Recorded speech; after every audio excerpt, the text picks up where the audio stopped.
Mi vida, la de Rosaura, siempre fue una sombra. Mis hermanos y primos, mis tíos, todos me trataban como un estorbo, una mancha en el árbol familiar. ¿Mi pecado? Haber nacido mujer en una familia que solo valoraba a los varones. Desde niña, cada celebración, cada reunión, cada logro de la familia, yo era la única excluida. No me invitaban a los bautizos, ni a las primeras comuniones, mucho menos a las fiestas de 15 años de mis primas. Era como si mi existencia fuera un secreto vergonzoso que debían ocultar del mundo. El dolor de la exclusión se convirtió en una herida profunda, un resentimiento que crecía con cada año, con cada invitación que nunca llegó. Me veía en el espejo y solo encontraba la imagen de alguien que no merecía ser amada, no merecía pertenecer. Me juré a mí misma que algún día, de alguna manera, les haría pagar por cada lágrima, por cada humillación, por cada puerta cerrada en mi cara. Esta promesa se volvió mi obsesión, el fuego que me mantenía viva. La oportunidad de mi venganza, de mi justicia, llegó de la forma más inesperada. Cuando conocí a Ramiro, un hombre con una mirada tan profunda como el océano, jamás imaginé que su vida estaría entrelazada con la mía de una forma tan impactante. Él era diferente, me veía, me valoraba, me amaba por quien era. Pero lo que realmente cambió mi destino y el de mi familia fue descubrir la verdadera identidad de su padre. Mi boda, el día que debía ser de alegría pura, se transformó en el escenario perfecto para mi plan. Recuerdo el día como si fuera ayer. La invitación llegó a sus manos, una formalidad que mi madre, a regañadientes, me obligó a enviar. La sorpresa en sus rostros cuando vieron mi nombre en el sobre fue el primer bocado dulce de mi venganza. Pero el verdadero golpe, la revelación que los dejaría sin aliento, estaba por venir. Imagina la escena. Mi familia, los mismos que me despreciaron por décadas, sentados en las primeras filas, obligados a presenciar mi triunfo. Y entonces, el momento culmine. Cuando el padre de Ramiro se levantó para el brindis, cuando su nombre resonó en el salón, un silencio sepulcral cayó sobre todos.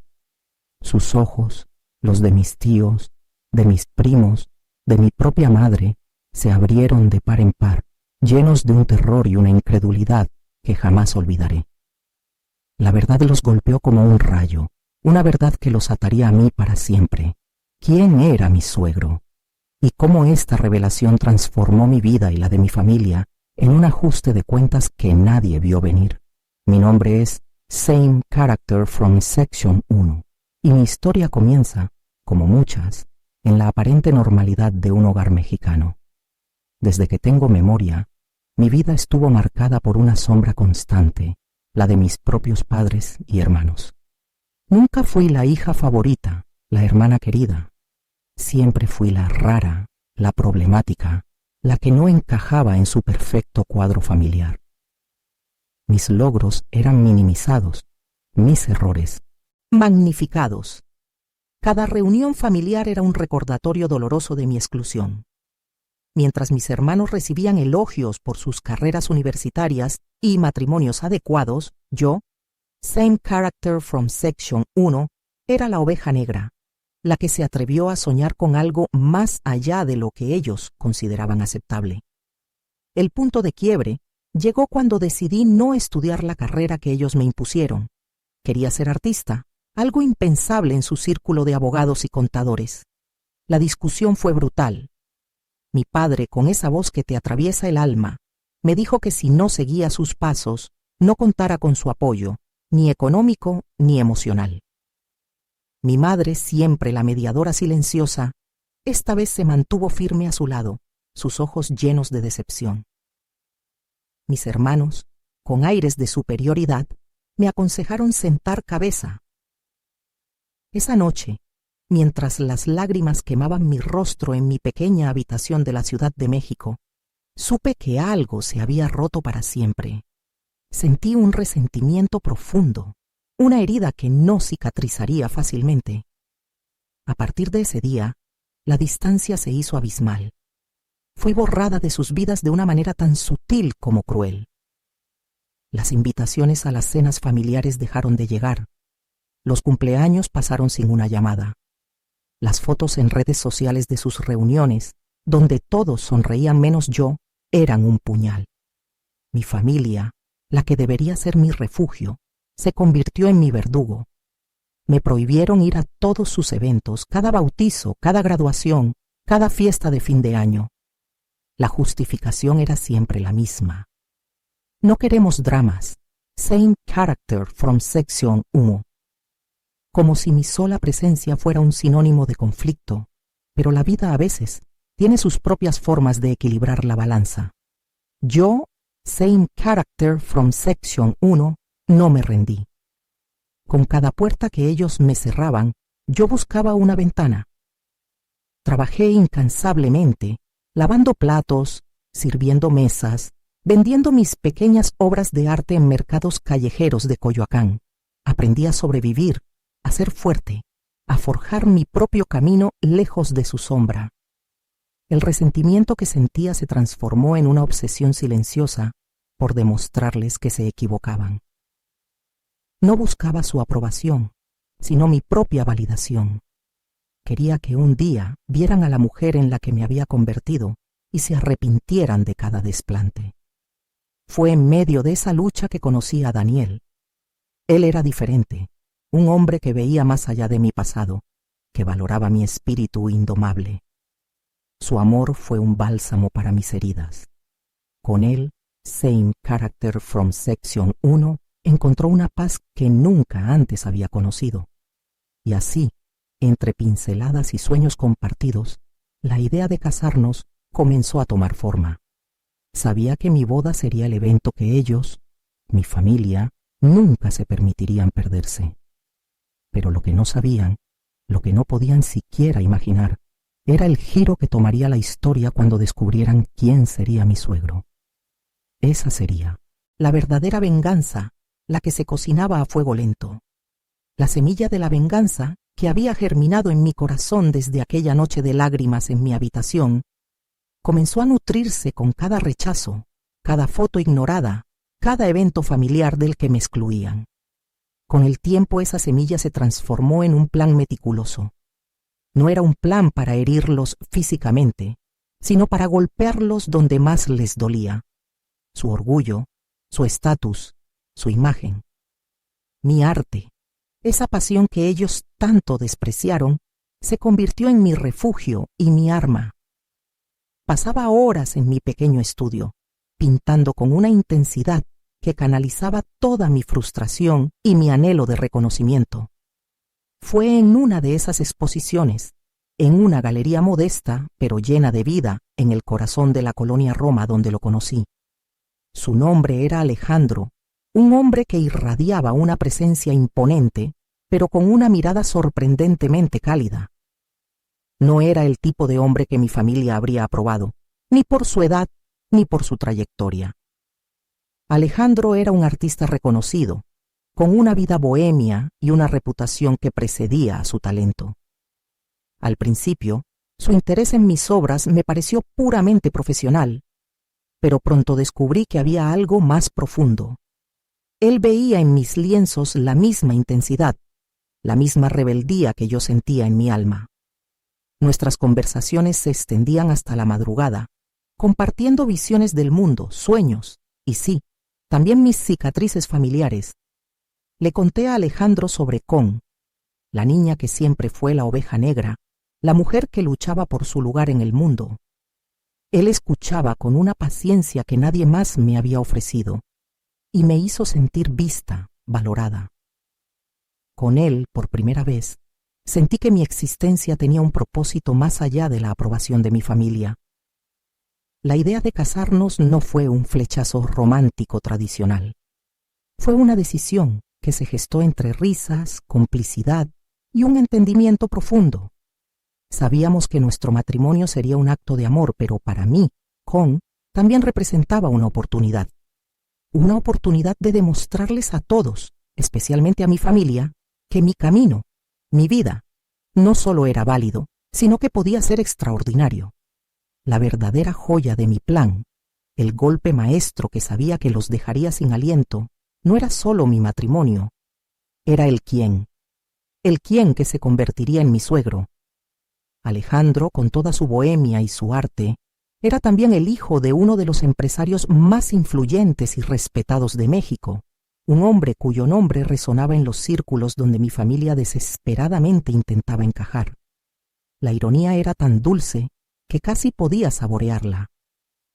Mis padres, quienes me habían excluido de sus eventos por no querer dramas, pronto se enfrentarían a un drama de su propia creación. Sabía que la noticia, cuando llegara, sería un terremoto en su mundo, y yo, estaría allí para presenciarlo.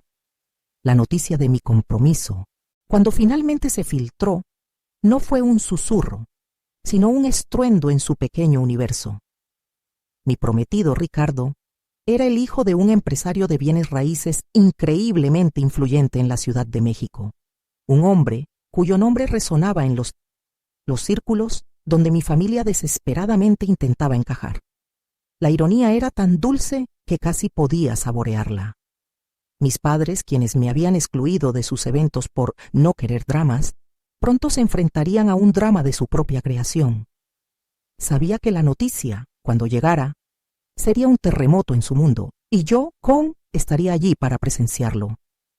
El primer indicio de su pánico llegó con una llamada de mi hermana mayor, Laura. Su voz, normalmente llena de una falsa dulzura, ahora temblaba con una mezcla de sorpresa y algo que sonaba peligrosamente parecido a la desesperación. ¿Es cierto lo que escuché?, preguntó sin siquiera molestarse con un saludo. Le permití que se retorciera un poco, disfrutando del silencio al otro lado de la línea. Finalmente, respondí con calma. Depende de lo que hayas escuchado, Laura. Su indignación fue palpable. ¿Que te vas a casar con el hijo de Ricardo de la Vega? ¿Por qué no nos dijiste nada? Somos tu familia. Esa frase, somos tu familia, me hizo reír amargamente. Familia. Después de años de ostracismo, de tratarme como una mancha en su impecable reputación. Le recordé, con una voz que apenas ocultaba el desprecio, que ellos mismos se habían encargado de desvincularme de su círculo. No creo que les interese mi vida, ni mis decisiones, Laura. Ya lo dejaron muy claro. Colgué antes de que pudiera responder, sintiendo una punzada de satisfacción que no esperaba. Era el primer golpe, y sabía que habría muchos más. La avalancha de llamadas y mensajes no tardó en llegar. Mis padres, quienes se habían negado a responder mis llamadas durante años, ahora me bombardeaban con ruegos y exigencias. Mi madre, con su voz quebrada, me suplicaba que fuera a verlos, que habláramos como la familia que somos. Mi padre, más pragmático, intentó manipularme con la promesa de reparar el daño y recuperar el tiempo perdido. Era nauseabundo. De repente, era valiosa para ellos, no por quién era, sino por quién iba a ser. La presión se intensificó cuando Ricardo me propuso que tuviéramos una cena formal con ambas familias para anunciar el compromiso. Mis padres, por supuesto, estaban encantados con la idea. Veían la oportunidad de codearse con los de la Vega, de escalar socialmente gracias a mi matrimonio. Pero yo, tenía otros planes. Les di una condición: que me pidieran perdón públicamente por cada humillación, cada exclusión, cada vez que me hicieron sentir que no valía nada. Que reconocieran frente a todos el daño que me habían causado.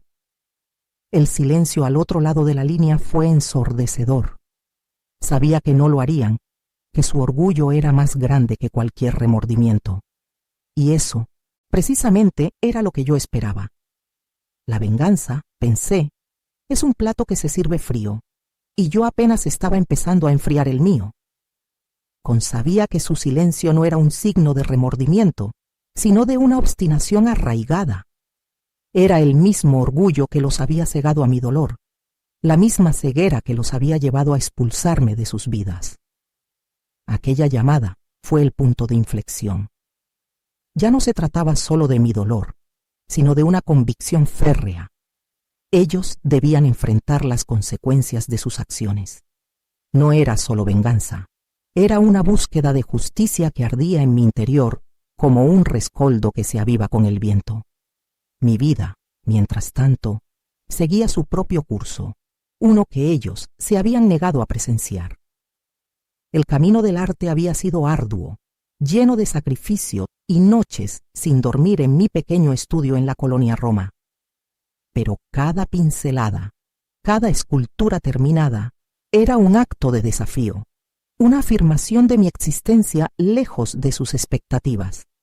Mis exposiciones comenzaron a ganar tracción, primero en galerías pequeñas, luego en espacios más reconocidos de la Ciudad de México. La crítica me elogiaba, el público conectaba con mi obra y mi nombre, Con, empezaba a resonar en el ambiente artístico. Fue en una de esas inauguraciones, entre el murmullo de la gente y el aroma a vino tinto, donde conocí a Ricardo. Él no era del mundo del arte. Era un hombre de negocios, con una presencia imponente y una mirada que transmitía una calma profunda. Ricardo se acercó a mi obra con una curiosidad genuina, no con la condescendencia que a menudo encontraba en otros. Hablamos durante horas, perdiéndonos en conversaciones sobre la vida, el arte y los sueños rotos. Me escuchó con una atención que nunca había recibido de mi propia familia, una atención que me hizo sentir vista, valorada. Nuestra relación floreció rápidamente. Ricardo no solo admiraba mi arte, sino que me admiraba a mí, a Con, la persona detrás de los lienzos. Me apoyó en cada paso, celebrando mis triunfos y consolándome en mis frustraciones. Con él, descubrí una clase de amor que no exigía que yo fuera alguien más, un amor que me permitía ser auténticamente yo. Su familia me recibió con los brazos abiertos, una calidez que contrastaba dolorosamente con el frío desprecio de la mía. Eran personas sencillas, pero con una riqueza de espíritu que me conmovía hasta lo más profundo. Cuando Ricardo me propuso matrimonio, no hubo dudas. Era la promesa de una vida de respeto y amor verdadero, una vida que yo había construido ladrillo a ladrillo, lejos de las ruinas de mi pasado familiar. La noticia de mi compromiso se extendió como pólvora en mi nuevo círculo, pero me aseguré de que no llegara a oídos de mi familia biológica. No era el momento. La venganza, como había pensado, se serviría fría, y para eso necesitaba que el plato estuviera perfectamente cocinado. El verdadero golpe aún estaba por venir, un golpe que no solo los sorprendería, sino que los obligaría a mirar de frente todo lo que habían perdido al despreciar a Con. La fecha de la boda se acercaba, y con ella, la culminación de años de silencio y dolor. Había enviado las invitaciones a mi familia biológica, no con la esperanza de que asistieran, sino como un formalismo, una última oportunidad para que vieran lo que habían rechazado. Sus respuestas fueron predecibles, excusas vagas, compromisos de última hora, la misma indiferencia de siempre. Mi madre envió un mensaje de texto frío, deseándome felicidad sin una pizca de calidez. Mis hermanos ni siquiera se molestaron en responder. En ese momento, ya no sentía la punzada de antaño, solo una calma gélida, la satisfacción de saber que mi plan estaba a punto de ejecutarse. El día llegó, radiante y lleno de nervios. Mi suegro, con su presencia imponente pero amable, me acompañó al altar. Verlo allí, tan orgulloso, tan genuino, contrastaba brutalmente con la imagen de mi propio padre, siempre ausente, siempre juzgando. La ceremonia fue íntima, rodeada de la gente que me había acogido, que me había visto florecer. Había risas, lágrimas de alegría y un amor palpable que nunca había conocido en mi hogar de origen. La recepción fue en una de las haciendas más exclusivas de las afueras de Querétaro, un lugar que mis padres, con todo su esnobismo, solo podían soñar con pisar. La decoración era exquisita, la música vibrante, la comida una delicia. Todo era un reflejo de la vida que había construido, lejos de su sombra.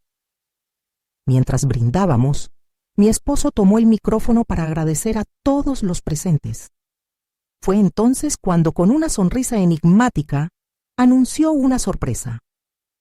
«Quiero que todos conozcan a un hombre muy especial», dijo mi esposo, el padre de mi querida Con, y ahora mi suegro, el señor Alejandro Velasco. Un murmullo recorrió el salón. Algunos de los invitados más cercanos a mi familia biológica, aquellos que habían mantenido un contacto superficial con ellos, intercambiaron miradas de incredulidad. Alejandro Velasco, el magnate de las telecomunicaciones, el filántropo reconocido, el hombre cuya influencia se extendía por todo el país, era el padre de Con. En ese instante, la puerta principal de la hacienda se abrió. Mis padres y mis hermanos entraron, con la cabeza en alto, una mezcla de curiosidad y desdén en sus rostros. Habían decidido aparecer, probablemente para hacer acto de presencia, y luego desaparecer rápidamente como solían hacer. Pero lo que vieron los dejó helados. Allí estaba yo, Con en el centro de la atención, no como la oveja negra, sino como la novia radiante, de la mano de un hombre que mi familia biológica conocía, admiraba y envidiaba. La revelación de mi suegro los golpeó como un rayo.